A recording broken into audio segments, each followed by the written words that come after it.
this. We appreciate it. Want to bring in now Congressman Ted Lieu, Democrat from California. Congressman, as always, we thank you. I want you to pick up, if you can, Congressman, on the point that I made earlier, which is kind of this idea, right, that Sinema has said, this is who I've always been. This is really who she's been over the last 4 to 6 years since Trump was in the White House. However, when she was in the House, she was definitely more leaning blue, more progressive than she is now. What do you make of this transition that your former colleague in the House is making? Thank you, Yasmin, for your question. I did serve with Senator Sinema in the House. People are free to change their party registration. I think the important point from all of this is she is still going to caucus with the Senate Democrats, meaning that Senate Democrats will have a 51 to 49 majority, which means faster confirmations of Joe Biden's picks, as well as perhaps faster passage of laws that help American people.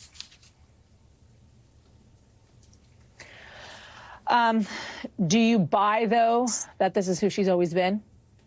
Or do you think, as you're saying, this is really just more of a transition that she's made as a politician?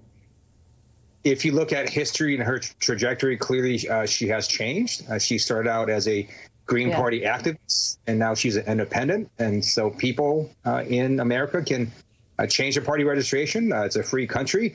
What's important is who she's going to caucus with, and she's going to continue caucusing with Democrats.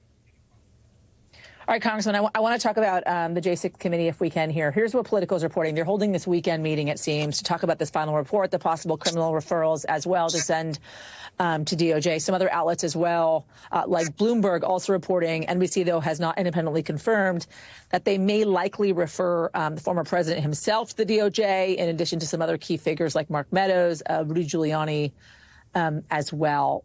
What do you make of this? What do you know about what this wrap-up is going to look like and the possible criminal referrals?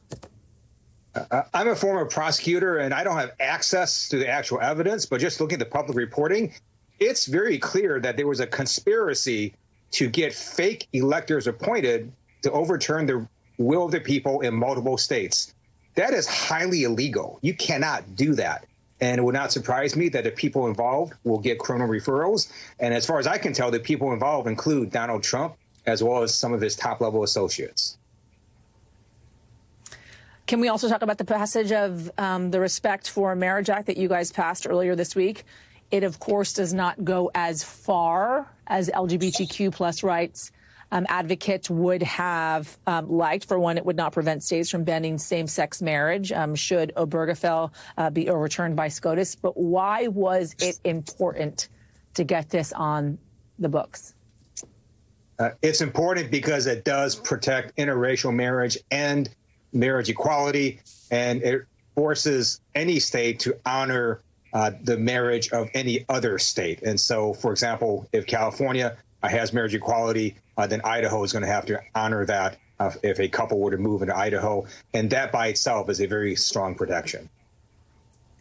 I want to offer you, Congressman, if I can, some congratulations. You're now the first Asian American to be elected vice chair of the House Democratic Caucus. What does this representation, this position mean to you? Thank you. I think that's a recognition by my Democratic colleagues that the Asian American community is growing in importance. And if you look at the U.S. Census, it shows that Asian Americans, Native Hawaiians, and Pacific Islanders have more than doubled in size since 2000. And this is a community that is not only growing in states like California and New York, but also presidential swing states like Nevada and Georgia. And I'm very pleased that my Democratic colleagues elected me to vice chair. And how is the Democratic Party in general in the House especially going to deal with Republicans now in control who have planned to launch multiple investigations come the new session in January? I hope that Republicans take a lesson from these midterms where Democrats way overperformed and work with Democrats to move the American people with great laws and to help American families. We have to make sure that we focus on putting people over politics and lower costs, better paying jobs and safer communities.